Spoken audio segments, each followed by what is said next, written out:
안녕하세요. 프론트엔드를 위한 API 프로토콜 REST만이 답이 아니다 세션 시작하도록 하겠습니다. 제 이름은 이성원이고요. 리오디드 에드 플랫폼을 운영 중인 에드테크 컴퍼니 버즈빌에서 치프 아키텍트 역할을 맡고 있습니다. 물론 이제 에드테크 컴퍼니에서 어떤 프론트엔드 작업들이 필요한가라고 생각하실 수도 있을 것 같아요. 근데 디지털 에드 생태계에서 광고주, 퍼블리셔, 그리고 사용자를 포함해서 정말 많은 스테이크홀더들이 있고요. 그들을 위한 대시보드나 어드민, 혹은 웹 지면, 트래커, 랜딩 페이지 등 정말 다양한 곳에 프론트엔드 기술이 사용되고 있다고 말씀드릴 수 있을 것 같습니다. 일단 본격적으로 제가 말씀드리고 싶은 내용에 들어가기 앞서서 API 자체에 대한 내용을 살짝 얘기해 보려고 하는데요. 어플리케이션 프로그래밍 인터페이스의 약자죠. 먼저 API 하면 어떤 API가 가장 생각나시나요? 아마도 네트워크 API가 먼저 생각나실 것 같은데 어떤 분들은 OS API 혹은 플랫폼 API나 그래픽 API, 라이브러리 API 같은 것들을 생각하시기도 합니다. 이렇게 다양한 곳에서 언급되는 API는 대체 왜 중요한 걸까요? 곰곰이 좀 생각을 해보면 우리가 그 내부 구현이나 뭐 이게 데이터베이스를 어떤 걸 쓰는지 서버가 어떤 언어로 사용되고 있는지에 대해서 신경 쓸 필요 없이 우리가 정말로 중요하다고 생각하는 것에 집중할 수 있도록 도와주는 도구이기 때문에 굉장히 중요하다고 얘기할 수 있습니다. 물론 사실 세상에 중요하지 않은 게 어디 있겠어요. 당연히 모두가 중요한데 이렇게 표현할 수 있을 것 같습니다. 나에게 당장 중요하지 않은 것들을 신경 쓰지 않고 우리가 원하는 것들을 사용할 수 있도록 도와주는 것이라고 할 수 있죠. 제가 오늘 말씀드린 부분은 우리에게 당장 중요한 것들에 집중하기 위해 더 좋은 API를 찾아 나가는 버즈빌 프론트엔드 팀의 여정이라고 말씀드릴 수 있을 것 같습니다. 저희 버즈빌이 시작한 지 벌써 한 8년 정도가 지났어요. 역사가 긴 만큼 굉장히 많은 변화와 그 뭐 여러 가지 일들이 있었는데요. 그 중에 첫 번째로 저희가 사용했던 API가 있을 거잖아요. 아마 다들 짐작하시듯이 저희가 REST API 먼저 시작을 하게 되었습니다. 뭐 이 부분은 너무 잘 알고 계실 거라서 자세하게 내용을 말씀드릴 건 없을 것 같고요. 뭐 리소스 중심으로 API가 구성되며 HTTP 메소드를 통해서 각 리소스의 액션을 정의한다라고 말씀드릴 수 있을 것 같아요. 뭐 포맷은 JSON이나 XML 그 외에 다른 포맷들도 사용할 수 있을 것 같고요. REST API의 가장 큰 장점은 아무래도 학습과 사용이 정말 쉽다라는 것이라고 할 수 있을 것 같아요. 밑에 보이시는 코드처럼 정말 간단하게 그냥 어떤 URL에 요청을 보내고 나면 그렇게 받은 리스폰스를 바로 사용할 수가 있고요. 심지어 그 리스폰스 포맷이 JSON일 경우엔 파싱을 할 필요도 없어요. 너무 쉽게 사용을 할 수가 있죠. 근데 여전히 문제가 있습니다. 문제가 없으면 이 세션을 시작하지 않았겠죠. 이런 경우들 좀 많이 겪어보셨을 거예요. 우리는 아무것도 변한 게 없고 아무것도 배포한 게 없는데 갑자기 고장이 났대요. 이게 원인을 막 찾아가다 보니까 서버 쪽에서 뭔가를 바꿨대요. 바꾸다 보니 뭐 API 스펙이 조금 변경이 된 거죠. 필드가 추가됐을 수도 있고 삭제됐을 수도 있고 혹은 필드의 타입이 변경이 됐을 수도 있어요. 뭐 이런 문제가 발생했을 때 당연히 뭐 문제를 해결해 나가고 우리가 하나의 회사로서 하나의 조직으로서 잘 해결해 나가는 건 중요하긴 한데 어쨌건 프론트엔드 팀으로서는 좀 억울할 수도 있을 거예요. 왜냐하면 사용자들은 첫 번째로 찾는 게 프론트엔드 팀이니까요. 뭔가 열심히 설명을 했지만 우리 팀의 신뢰도가 떨어지는 것은 아닐까 하는 그런 우려도 되기도 합니다. 또한 자유도가 너무 높아서 스스로 결정해야 될 게 너무 많기도 해요. 뭐 API 버저닝 같은 경우도 마찬가지인데 가능하긴 하나 굉장히 손이 좀 많이 가고 우리가 이 API 정의에 대해서 따로 문서를 만들어서 관리를 할 수도 있긴 합니다만 여러분 다 잘 아시다시피 코드와 문서가 멀리 떨어질수록 이 문서는 죽은 문서가 될 가능성이 상당히 높아요. 자꾸 아웃데이트 되고 사람들은 더 이상 이 문서를 신뢰하지 않게 되는 거죠. 그럼 이 문제들을 어떻게 해결할 수 있을까라고 생각할 때쯤에 접할 수 있는 부분이 바로 인터페이스 정의 언어인데요.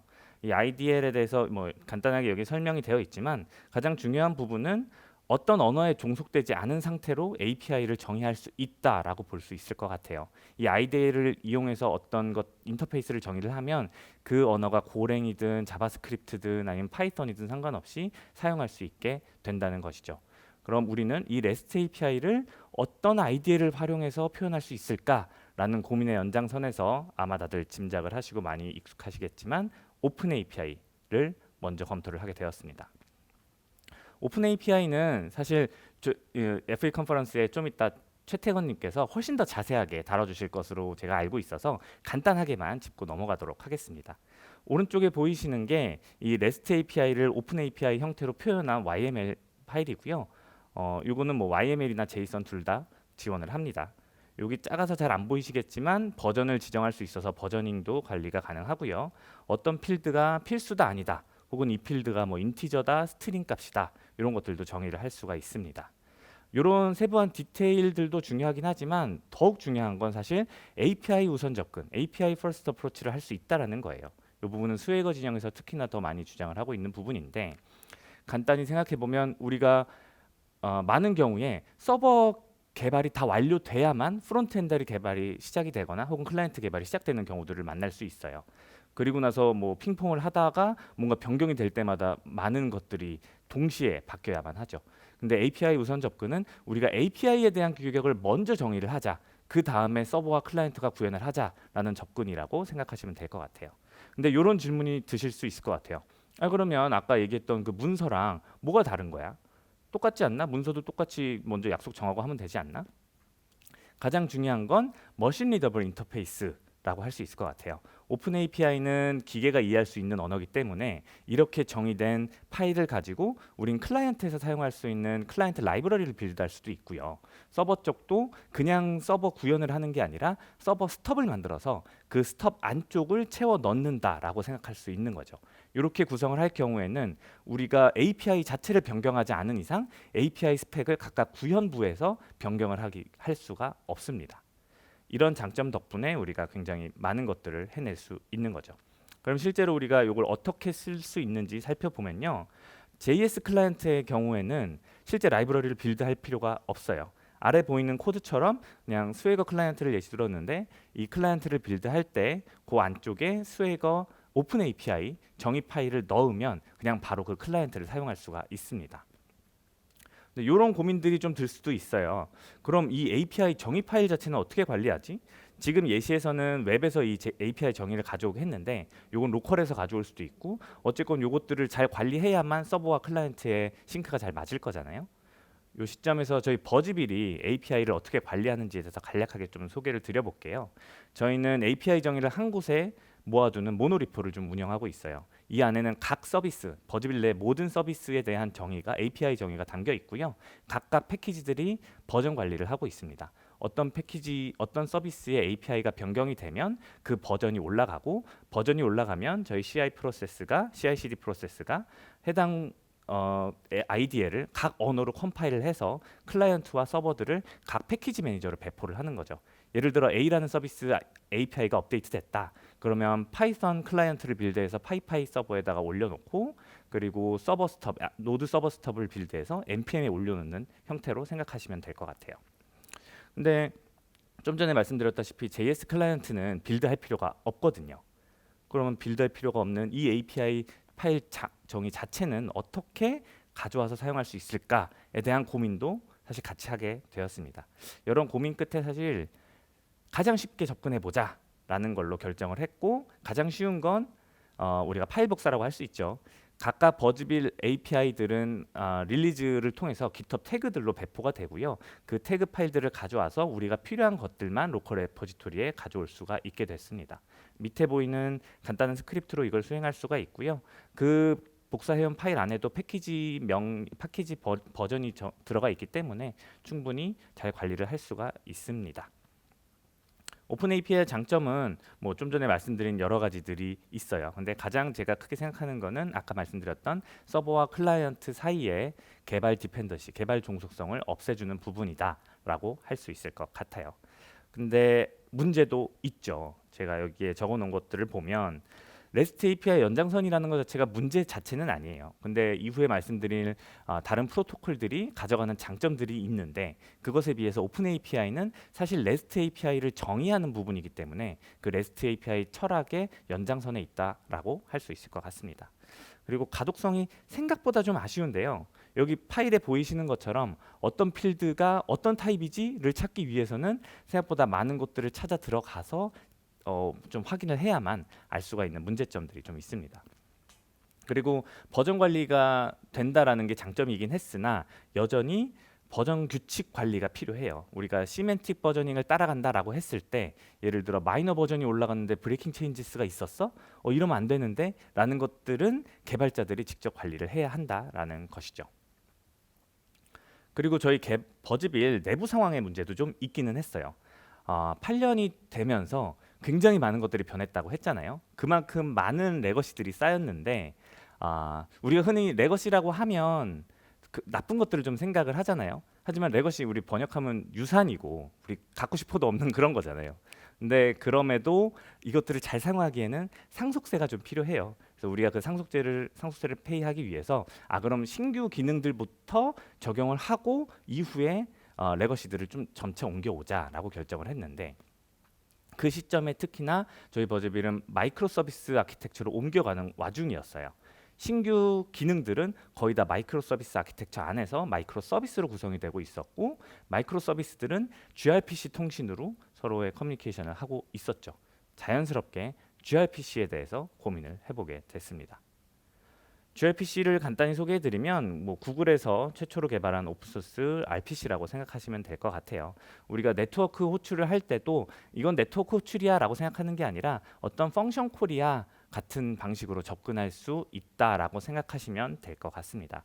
gRPC가 정의한 데이터를 왔다 갔다 하는 프로토콜들이 여러 가지가 있고요. 예를 들어서 제이선 형태로 데이터를 주고받는 게 아니라 gRPC 형태로 데이터를 인코딩하고 디코딩해서 주고받는다. 이런 것들에 대한 규약이 있다라고 생각하시면 될 것 같고요. gRPC 역시 gRPC가 사용하는 IDL이 있는데요. 오른쪽에 보이는 프로토콜 버퍼스라는 문법을 사용하고 있습니다. 아까 YML에 비해서 훨씬 더 뭔가 친숙한 형태라는 것을 알 수가 있죠. 우리가 프로그래밍 하듯이 API를 정의할 수가 있습니다. 그리고 버저닝 관련해서 기본적으로는 하위 호환을 지원하는 형태로 API를 변경하게 되어 있어요. 지금 메시지 앞에 보이시죠? 이 메시지에 보면 각 타입과 그 필드 이름 옆에 숫자까지 적혀 있는데요. 이 숫자들이 그런 어떤 값을 주고받을 때 굉장히 중요하게 여겨지는 부분들입니다. 예를 들어서 저 핑거프린트에 해당하는 값이 없어졌을 때는 이 핑거프린트를 그냥 삭제하는 게 아니라 이 8번을 리저브라는 키워드를 사용해서 앞으로는 쓰지 마라고 하면서 지원을 할 수가 있고요. 이런 다양한 방식들을 통해서 하위 버전의 클라이언트가 상위 버전의 서버로 리퀘스트를 보냈을 때도 문제가 발생하지 않도록 기본적으로 제한을 하고 있습니다. 그럼 이제 이걸 웹에서 어떻게 쓸까? 우리가 프론트엔드 어플리케이션에서 어떻게 사용할까를 생각해 봐야 되는데 아쉽게도 gRPC는 HTTP2를 사용해서 돌아가고 있고요. 우리는 아직까지 브라우저가 HTTP2만 사용하도록 강제할 수는 없어요. 즉 gRPC를 브라우저 상황에서 전부 다 그대로 지원할 수는 없다는 거죠. 그럼 이걸 어떻게 해결하느냐? 두 가지 정도의 옵션이 있는데요. 하나씩 좀 설명을 드려볼게요. gRPC 진영에서 직접 운영하고 있는 gRPC 웹이라는 오픈소스 프로젝트고요. 결국 브라우저가 해석할 수 있는 HTTP 1.1 위에서 올라가는 gRPC 라이브러리를 빌드해서 그 리퀘스트를 보내고요. 서버가 바로 그 리퀘스트를 받기 전에 서버 바로 앞에 있는 프록시가 해당 리퀘스트를 실제 gRPC 리퀘스트로 변경해서 서버로 보내주는 형태라고 생각해 주시면 될 것 같아요. 물론 이걸 위해서는 서버 앞쪽에 프록시 서버가 항상 있어야 된다라는 코스트가 있긴 합니다. 이걸 실제로 사용할 땐 어떻게 사용하느냐? 클라이언트 라이브러리를 빌드해서 사용하는데요. 아래 보시는 것처럼 프로토 버퍼로 정의한 어떤 API가 있습니다. 그리고 프로토C 컴파일러를 이용해서 파일을 빌드를 하면 짜잔 하고 자바스크립트 파일이 생성되는 거예요. 우리가 해야 될 일은 이 자바스크립트 파일을 로드해서 그냥 사용만 하면 되는 것입니다. 또 다른 방식으로는 gRPC HTTP 트랜스코딩이 있는데요. 요거는 앞의 방식하고 거의 비슷한데 하나 다른 게 뭐가 있냐면 실제로 REST API로 변경을 해준다라고 생각하시면 될 것 같아요. 요 밑에 있는 프로토버프 파일을 보면 아까랑 조금 다른 게 있죠. 여기에 해당하는 라우트가 우리가 REST API에서 사용할 수 있는 라우트고요.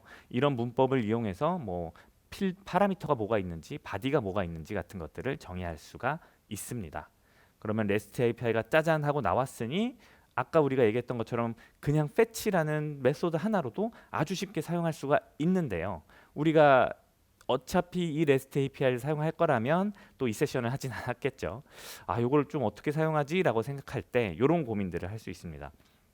결국 이 프로토 버퍼도 IDL이고 아까 얘기했던 오픈 API도 IDL이고 머신이 읽을 수 있는 인터페이스잖아요. 그럼 그것끼리 자동으로 좀 변경해 주면 되지 않나? 라고 생각할 수 있고 다행히도 그런 방법이 있습니다. 그래서 프로토 컴파일을 이용해서 프로토 파일을 오른쪽 위에 보이는 것처럼 오픈 API로 빌드할 수 있고요. 우리가 오픈 API가 정의가 있다면 이걸 이용해서 자바 클라이언트를 빌드하든 고 클라이언트 빌드하든 빌드할 수가 있습니다. 그리고 아까 말씀드렸다시피 우린 클라이언트 빌드할 필요 없이 이렇게 빌드된 오픈 API 파일을 직접 로드해서 리퀘스트를 보낼 수도 있죠. gRPC의 장점으로는 일단 속도가 빠르다는 건데요. 뭐 데이터를 인코딩 디코딩 하는 것도 제이슨 형태에 비해서 훨씬 더 빠르고 HTTP 위에서 돌아가기 때문에 그 장점을 거의 다 가져와서 사용하고 있다라고 생각하실 수 있을 것 같아요. 그리고 오픈 API와 마찬가지로 API 우선 접근 방식 적용이 가능하고요. 또한 클라이언트 서버 스트리밍을 지원하는데요. 즉 클라이언트가 요청을 하나 맺어서 리퀘스트를 여러 번 보내거나 요청을 맺은 뒤에 서버가 직접 실행하는 요청을 스트리밍으로 받아볼 수도 있다라고 생각하시면 좋을 것 같아요. 역시나 근데 문제점이 있죠. 아까 잠깐 말씀드린 것처럼 이 환경을 구성하는 게 굉장히 좀 쉽지는 않아요. 저희 버즈빌 내부에서는 쿠버네이티스와 이스티오 서비스 메시를 활용해서 이 환경들을 구성해 놓고 모든 마이크로 서비스 앞에 엔보이 프록시가 붙어 있도록 준비를 해놓긴 했습니다만 프로젝트 시작부터 이런 걸 준비하는 건 사실 오버킬이 될 가능성이 상당히 높죠. 그리고 저희 버즈빌 상황상의 문제도 좀 있었는데요. 저희가 마이크로 서비스 아키텍처로 옮겨가고 있다고 말씀드렸고 프론트엔드 프로젝트들이 각 서비스들, 각 마이크로 서비스들을 직접 찌르면 공통적으로 필요한 로직들, 인증 로직 같은 로직들은 어떻게 구성해야 되지? 라는 고민들도 함께 하게 되었습니다. 게다가 하나의 요청으로 마이크로 서비스 여러 개를 찔러야 되는 상황들도 마주할 수가 있고요. 이때쯤 등장하는 게 다들 짐작하시듯이 백엔드 포 프론트엔드라는 패턴을 우리가 적용해 볼 수 있습니다. 이 BFF는 기존 모놀리틱 서비스, 기존 레거시 서비스에서도 이미 존재하고 있었어요. 근데 그때 당시의 기능은 인증 로직 정도를 좀 가지고 있고 그 이후에는 모놀리틱 서비스이기 때문에 모놀리틱 아키텍처이기 때문에 사실상 프록시 역할을 하는 거 정도라고 생각하실 수 있을 것 같은데요. 우리가 마이크로 서비스 아키텍처를 적용하고 있으니 이 부분을 대상으로 아예 개편을 해보는 것 어떨까라는 생각을 하게 됐고요. 저희가 다행히도 API 게이트웨이는 이제 모든 마이크로 서비스들을 모아서 범용적인 API를 제공한다고 하면 BFF 패턴 같은 경우는 각각 어플리케이션을 대상으로 각각의 서비스들을 만들어 두잖아요. 즉 우리가 어드민을 위해서는 이 어드민을 위한 BFF만 변경했으면 됐기 때문에 상대적으로 손쉽게 이런 결정을 할 수가 있었습니다. 그리고 그렇게 해서 어떻게 개편하지라고 했을 때 떠오르는 게 GraphQL이었습니다. GraphQL도 너무 핫해서 사실 제가 더 지금 설명을 드리는 게 불필요할 것이라고 생각을 해요. 가볍게만 짚고 넘어가면 API를 위한 쿼리 언어고요. 우리가 서버 쪽에서 어떤 스키마를 정의를 하고 클라이언트 쪽에서 우리가 원하는 것들만 땡겨올 수 있도록 쿼리를 작성해서 데이터를 불러온다라고 생각하시면 될 것 같습니다. 지금 옆에 보이시는 것처럼 우리는 person을 가져올 거야. 그리고 거기에선 네임과 젠더가 필요해 라고 요청을 하면서 쿼리를 만들어서 요청을 보내면 되고요. 뭐 서버 쪽에선 실제로 나이도 있고 뭐 다른 어트리뷰트들도 있을 수 있지만 내가 당장 원하는 건 네임과 젠더만 필요하기 때문에 네트워크 비용도 아낄 수 있을 뿐더러 복잡성도 훨씬 더 낮출 수가 있죠. 그리고 또 하나의 장점은 연결된 리소스들을 하나의 요청, 하나의 네트워크 요청으로 다 받아올 수 있다는 점인데요. 옆에 보시는 것처럼 펄슨과 연결되어 있는 스타쉽 커넥션을 한 번에 받아와서 사용할 수가 있다는 점입니다. 그리고 버저닝 관련해서 GraphQL은 버저닝이 필요 없다를 주장하는 쪽이에요. 우리가 클라이언트 쪽에서 원하는 것만 요청하기 때문에 서버 쪽은 버저닝에 상관없이 추가적으로 GraphQL 스키마 그리고 기능들을 계속해서 만들어 나갈 수가 있고요. 클라이언트가 자기가 필요한 시점에 클라이언트 쪽을 업데이트함으로써 그 추가적인 정보를 가져올 수 있다라고 할 수 있습니다. 그럼 실제로 어떻게 사용하느냐를 살펴봐야 되는데 가장 유명한 것 중에 하나가 아폴로 클라이언트죠. 우리가 이 아폴로 클라이언트를 위해서 이용해서 GraphQL을 보낼 때는 먼저 쿼리를 작성을 합니다. 앞에 보이시는 것 같은 클라이언트 쿼리를 작성한 다음에 아폴로 클라이언트를 생성해서 이 클라이언트에게 해당 쿼리를 실행하면서 이런 파라미터들을 함께 넘겨줘 라고 요청을 보내면 서버가 그걸 해석하고 리스폰스를 주게 됩니다. 장점은 앞에 말씀드린 것들처럼 굉장히 다양한 장점들이 있어요.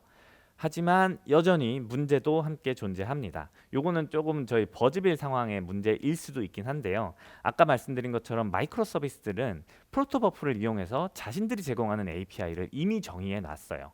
그걸 gRPC를 이용해서 뽑아올 수가 있죠. 그래서 우선은 API를 이미 정의해 놨는데 GraphQL을 사용하려고 하다 보니까 그 BFF에서 이 해당하는 API를 다시 한번 정의하는 것 같은 느낌이 드는 거예요. 그래서 이거 이 필드 아까 정의했는데 이 타입이라고 이미 얘기했는데 근데 이거를 또 쓰려고 하다 보니까 물론 이거는 스키마 정의는 아니지만 클라이언트 쪽에서 또 한 번 정의하는 것 같은 느낌을 받는 거죠. 물론 압니다. 예. 클라이언트 쪽에서 이거를 정의하는 거는 사실 스키마 정의는 아니고요. 그리고 이만큼 레이어를 서로 나누면서 우리는 더 유연한 시스템을 구성할 수가 있고 뭐 다양한 장점들이 있다라는 것을 인지하고 있으나 여전히 실제로 이거를 작업하려고 보면 내가 이 똑같은 일을 또 하고 있네라는 생각이 들 때도 있어요. 아마 이런 생각하시는 분들 계실 것 같아요. 아니 아까 프로토버프도 IDL이고 GraphQL 스키마도 결국 머신이 이해할 수 있는 건데 요거 그냥 자동으로 변환해 주는 게 있으면 되는 거 아닌가? 라고 생각할 수 있고요. 네, 그런 접근을 하는 사람들이 꽤 있었습니다. 근데 이 커뮤니티가 아직 많이 활성화되어 있는 건 아닌 것 같아요. 저희가 몇 가지 도구를 실험을 해봤는데 저희 쪽에 프로토버프로 정의한 API가 조금 복잡했어요. 그 앱스트랙트 신텍스 트리를 포함하고 있는 어떤 API 정의가 있었고 요거를 여러 도구로 시도를 해봤을 때 적절하게 변환을 해주지는 못하더라고요. 그 외에도 뭐 아까 말씀드렸던 코드가 많아지는 것도 있었고 사실 시도를 해봤을 때 생각한 것보다는 우리가 이 GraphQL의 장점을 충분히 살릴 만한 그 유스 케이스들이 많이 생기지는 않더라고요. 물론 저희가 아직 GraphQL의 철학을 더 잘 적용하지 못했기 때문일 수도 있어요. 하지만 어쨌건 대부분의 경우는 REST API 철학으로 각각 리소스를 중심으로 리퀘스트를 보내는 것으로 해결될 수 있어서 생각한 것보다는 이런 케이스가 많지 않네라는 것도 느끼긴 했습니다. 여태까지 말씀드린 것들을 간단히 소개를 해드리면 이런 테이블로 구성을 할 수가 있을 것 같아요. 여기에 물론 뭐 동그라미가 많다고 해서 더 좋은 거다라고 정의할 수는 절대 없고요. 그냥 각각 이런 성격들이 있다라고 생각을 해볼 수 있을 것 같은데 그럼 버즈빌은 어떤 선택을 했는가에 대해서 소개를 해드리면 저희는 기본적으로는 GraphQL을 사용하는 방향으로 결정을 하고 계속해서 서비스를 진행하고 있습니다. 물론 아까 말씀드린 것 같은 좀 비효율이라거나 약간 좀 코드가 많아지는 부분들은 있어요. 하지만 아까 말씀드린 것처럼 에드테크 쪽에서는 에드테크 인더스트리는 너무 복잡성이 많아서 유연함이 훨씬 더 중요하다라고 판단을 했고 약간의 비효율은 이후에 조금 더 좋은 도구를 찾거나 아니면 저희 내부에서 오픈소스 프로젝트를 운영해서 이 프로토버프를 GraphQL로 조금 더 쉽게 변환할 수 있는 도구를 만들어 보는 것도 옵션 중에 하나로 가지고 가고 있습니다. 그런데 한편으론 아예 독립적인 서비스들도 존재하기는 해요. 우리가 내부적으로 바운디드 컨텍스트를 정말 너무 잘 정해서 이 서비스는 정말 다른 서비스랑 통신이 필요 없어 이런 애들을 굳이 또 한 번에 정의를 할 필요는 없다라고 판단을 했고요. 이런 경우에는 그냥 gRPC를 직접 프론트엔드에서 호출하는 방향으로도 사용할 수 있도록 허가를 하고 그쪽 방향으로 사용하는 경우들도 있기는 합니다. 이런 것들로 결론을 내보면 하나의 답은 없는 것 같아요. 이렇게 말씀드려서 이런 결론이어서 조금 아쉽긴 하지만 상황에 맞는 좋은 선택을 해야 되고요. 생각보다 우리가 마주하는 대부분의 문제들은 이런 답들로 도출되지 않을까 싶습니다.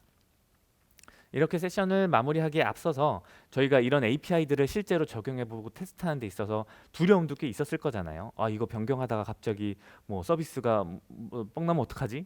그래서 그걸 하기 위해 사전 준비들을 했던 내용들을 간단하게 좀 소개를 해드릴까 해요. 우선 첫 번째로는 아키텍처에 관한 내용인데요. 클린 아키텍처에 대해서 이미 잘 알고 계신 분들은 이 스크리밍 아키텍처라는 챕터 제목을 아마 생각하실 수 있을 거예요. 이 챕터에서 하고자 하는 얘기는 결국 이 질문이거든요. 당신의 어플리케이션은 우리 어플리케이션의 아키텍처는 우리는 리액트 아키텍처야 우리는 뷰 아키텍처야 라고 외치고 있는지 아니면 우리 아키텍처는 은행 업무 아키텍처야 우리 아키텍처는 커머스 아키텍처야 라고 외치고 있는지 물어보는 겁니다. 당연히 뒤쪽 방향이 지향점이고요. 우리가 이 아키텍처에서 어떤 어플리케이션을 하고 있는지 비즈니스 로직의 좀 더 핵심으로 구성하도록 하는 것을 제안을 하고 있는 거죠. 우리가 이렇게 진행을 할 때 비즈니스 로직으로부터 인프라스트럭처 레이어나 데이터 스트럭처 레이어에 대한 지식을 최대한 떼내고, 뷰를 예시로 들어보면 뷰는 MVVM 패턴을 따라가잖아요. 여기에 해당하는 뷰 모델에서는 최대한 도메인 지식, 비즈니스 지식에 대해서만 신경을 쓰도록 하게 만들 수 있습니다. 이때 많이 사용되는 게 레포지토리 패턴인데요. 우리가 디펜던시 인젝션을 통해서 레포지토리를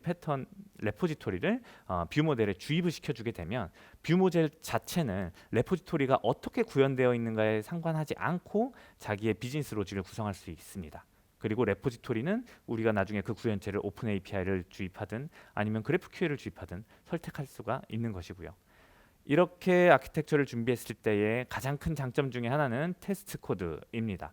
테스트는 정말 너무 중요해서 아무리 강조해도 이제 충분하지 않을 것 같은데요. 앞에 말씀드린 것처럼 우리가 도메인 지식만 잘 구성을 해놓으면 그 도메인 지식에 대한 테스트를 잘 구성할 수가 있습니다. 근데 해보다 보니 이 유닛 테스트, 이 도메인 지식에 대한 유닛 테스트만으로는 전체적으로 커버를 하기가 어렵더라고요. 비즈니스 어플리케이션은 정말 잘 돌아가는 걸 확신할 수 있는데, 그럼에도 API가 고장나면 우리 프로그램이 이상해지는 건 똑같은 상황이거든요.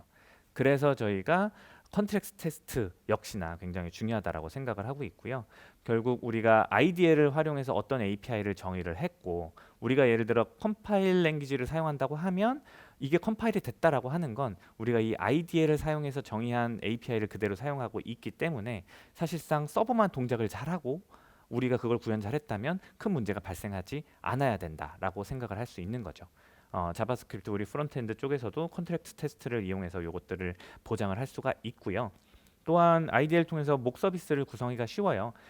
그래서 컨트랙트 테스트뿐만 아니라 인티그레이션 테스트까지도 구성을 해서 우리가 조금 더 우리 코드에 대한 자신감을 높이고 배포할 때도 덜 두려워하면서 할 수 있도록 구성을 할 수가 있습니다. 이렇게 말씀을 드렸는데요. 정말 우리 모두 다 정말 적절한 API 선택과 활용을 통해서 우리가 정말 중요하게 생각하는 핵심에 조금 더 집중할 수 있기를 바라면서 곰곰이 좀 생각을 해봤는데, 여기 써놓은 것처럼 저희 여정은 끝나진 않을 것 같습니다. 그럼 이로써 저희 발표는 마치도록 하겠습니다. 감사합니다. 두 개를 사면 하나를 공짜로 주는 느낌이 들더라고요. 나도 내가 뭘 이렇게 많이 사는지 모르겠어요. 돈을 모으려면 마트에 가지 마라. 초소량 번쩍 배달의 시대. 비마트가 왔다. 언제 들어가? 108번 고객님. 고생 끝에 낙이 오는 시대는 끝났다. 요즘은 이렇게 삽니다. 배민 오더.